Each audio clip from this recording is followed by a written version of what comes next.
নমস্কার। শুভ জন্মাষ্টমীতে আমার সকল বন্ধুদের এক রাশি ভালোবাসা জানিয়ে আমি আমার আজকের ব্লগ শুরু করছি। তো বন্ধুরা, আজকে তো লাড্ডু গোপালের জন্মদিন, মানে আমার প্রাণের ঠাকুর বাবা শ্যামের জন্মদিন। তো বাবার জন্মদিন উপলক্ষে আমাদের মন্দিরে কীভাবে জন্মাষ্টমীর পুজো হয় বা আমি কীভাবে জন্মাষ্টমী পালন করছি সবই তোমাদের সঙ্গে শেয়ার করব।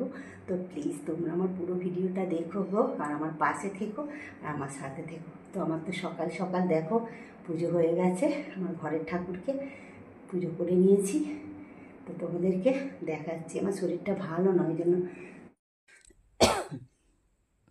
তো দেখো, ঘরের ঠাকুরকে আমি পুজো করে নিয়েছি আর কৃষ্ণর 117 নামও পাঠ করে নিয়েছি।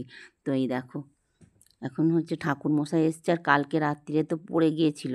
ওই করে আমি বলি তাহলে সন্ধেবেলা প্রচুর ভিড় হবে, ভালো করে পুজো দেওয়া যাবে না, তার জন্য আমি একটু পুজো দিতে এসেছি মন্দিরে। তার তোমাদের সঙ্গে শেয়ার করলাম, একটু বলি মন্দিরে পুজো দিয়ে আসি। এখন পুজো দিলে এখন ভিড় থাকবে না, মন ভালো করে পুজো দেওয়া যাবে। তো পুজো দিয়ে এসে তোমাদের দাদা ভাইয়ের জন্য আর আমার ছেলের জন্য একটু নিরামিষি ভাত বানালাম, তাদের খাইয়ে ফাইয়ে দিয়ে সব পরিষ্কার করে কাপড় জামা আবার ছাড়লাম, ছেড়ে এবার বাবার ভোগ করব বলে বসেছি। আর কারেন্টটা অফ হয়ে গেছে, দেখো অন্ধকার। তো তোমাদের ভোগ জোগাড় করে তোমাদের দেখাবো, সব কেটে কুটে দেখো সব রেডি করে নিয়েছি, এবার শুধু করব, ভোগটা করব। সমস্ত নিজে হাতে করে কেটে ধুয়ে পরিষ্কার করে নিয়েছি। তো এবার দেখো আমি গ্যাস ফ্যাস ভালো করে পরিষ্কার করে গঙ্গা জল ছিটিয়ে ভোগ করতে এসেছি। তো ভোগ করব, আর কি গরম পড়েছিল না দেখো, ওর জন্যে পুরো আমার শরীরটাও ভালো না, ওর জন্য পুরো ঘেমে গেছি। তো ওর জন্য ছুটকিকে ডাকলাম, ছুটকি একটু লুচিগুলো ভেজে দিল। আমার মোটামুটি সবই হয়ে গেছে, সমস্ত ভাজা হয়ে গেছে, আর হচ্ছে ভাজা পিঠেও হয়ে গেছে, লুচি হচ্ছে। লুচি হওয়ার পরে এই শুধু তালের বড়াটা করব আর ছানার পায়েসটা করব, করলে আমার বাবার ভোগ মোটামুটি সব হয়ে যাবে। তো একা একা টুকটুক করে সব করলাম, আর প্রচণ্ড গরম পড়েছে, আর শরীরটা খুব একটা ভালো ছিল না গো, ওর জন্য আমার আজকে এবছরে দেরি হয়েছে একটু, শরীরটা ভালো নেই বলে।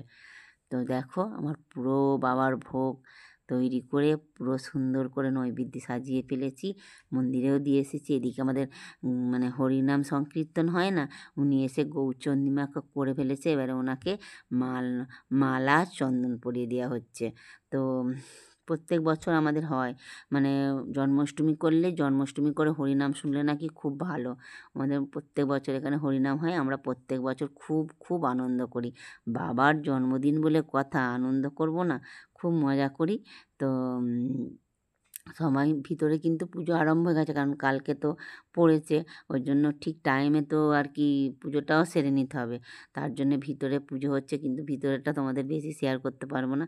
আমি বাইরে তো হরিনাম যা ভিতরে বসার জায়গা নেই, মানে ভিড়, আর সকলের ওই ডালা ডালা আর ভিড় ভর্তি, ভেতরে বেশি মানে থাকতে পারিনি। বাইরেই হরিনামের গান শুনছিলাম, আমি খুব গান শুনতেও ভালোবাসি। তো আমিও তো এখানে একটু শরীরটা ভালো নেই, চুপ করে এক জায়গায় বসেছিলাম, নাহলে আমি প্রচুর নাচি, কিন্তু এবছরে শরীরটা ভালো নেই বলে বেশি নাচতে পারিনি, কিন্তু খুব আনন্দ করেছি। হ্যাঁ, বাবার জন্মদিন বলে কথা, আনন্দ করব না? খুব আনন্দ করেছি আমি, মানে আমরা সবাই।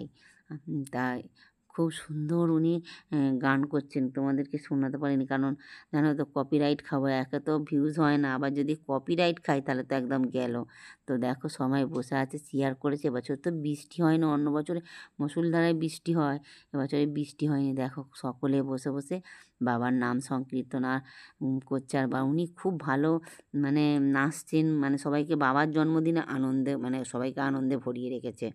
তো যাই হোক, দেখো এদিকে আমার বাবা তো সেজে গুজে রেডি, ওনার জন্মদিন বলে কথা, মানে খুব মানে ফুল, নতুন শাড়ি, গয়না উনি সব পরেন, মানে আজকে ওনারা সব সেজে গুজে, আর সবাই কি সুন্দর করে নৈবেদ্য সাজিয়ে পুজো দিয়েছে। আর আমরা কিছু কিছু লোক একসঙ্গে ঢুকে, কিছু কিছু জন একসঙ্গে ঢুকে আর কেউ অঞ্জলি দিচ্ছে, অঞ্জলিটাও ঠিক টাইমে তো শেষ করতে হবে, তার জন্য অল্প অল্প করে ভিতরে ঢুকে অঞ্জলি দিচ্ছে, আবার বেরিয়ে পড়ছে, এরকম করে করে অঞ্জলি দেওয়া হয়েছে এবছর। বাইরে কিন্তু গান হচ্ছে, আমরা ভিতরে অঞ্জলি দিচ্ছি। এবছরে খুব অঞ্জলি দিতে মানে মন্ত্র শুনতে খুব কষ্ট হয়েছে, কিন্তু দুটো কাজই তো একসঙ্গে করতে হবে। তো উনি তো খুব সুন্দর সুন্দর করে হরিনাম সংকীর্তন করছে, মানে খুব মানে ভালো লাগছে। এদিকে বাবার পুজো হচ্ছে ভেতরে, এদিকে বাইরে হরিনাম হচ্ছে, যেন মধুর বৃন্দাবন হয়ে গেছে আমাদের বাবা শ্যামের সামনেটায়, মধুর বৃন্দাবন। কী ভালো লাগছিল বন্ধুরা, কী বলবো। এত মানে মনে খুশি হয়ে গেছে, শরীর খারাপ ভুলে গেছি তখন, মানে আনন্দ করছি খুব খুব খুব, মানে খুশি হয়েছি বাবার জন্মদিনটা। এবছর বৃষ্টি হয়নি, আরও খুব সুন্দরভাবে আমাদের জন্মাষ্টমীটা সন্ধ্যাটা কাটলো। দেখো এবারে হচ্ছে উনি নাম সংকীর্তন করছে আর সবাই নাচছে আর আনন্দ করছে। এত আনন্দে সবাই আত্মহারা হয়ে গেছে, কতটা রাত হয়ে গেছে সব ভুলেই গেছে। ওইদিকে আরতি হচ্ছে, দেখছো আরতি ওইদিকে হচ্ছে, এদিকে মানে গানও হচ্ছে বাইরে আর ভিতরে আরতি হচ্ছে, মানে পুজোর শেষের দিকে হয়ে যাচ্ছে, টাইম হয়ে যাচ্ছে, পুজো তো শেষ করতে হবে। এদিকে গানটাও মোটামুটি শেষের পথে হয়ে গেছে। তো বন্ধুরা, আজকে বাবার জন্মদিন, শুভ জন্মদিন বাবা, তুমি ভালো থেকো আর সকলকে ভালো রেখো। আর তোমার কাছে আমার একটাই প্রার্থনা, আমি যত দিন বাঁচবো তোমার জন্মদিনে যেন এইভাবে আনন্দ করে যেতে পারি। আর তুমি তোমার সকল ভক্তদের তার মনের আশা পূরণ করো আর সকলকে রোগ মুক্ত করো। আর এই হচ্ছে আমার তোমার কাছে প্রার্থনা, শুধু আমার একার না, তোমার সমস্ত ভক্তদের তুমি মনের আশা পূরণ করো।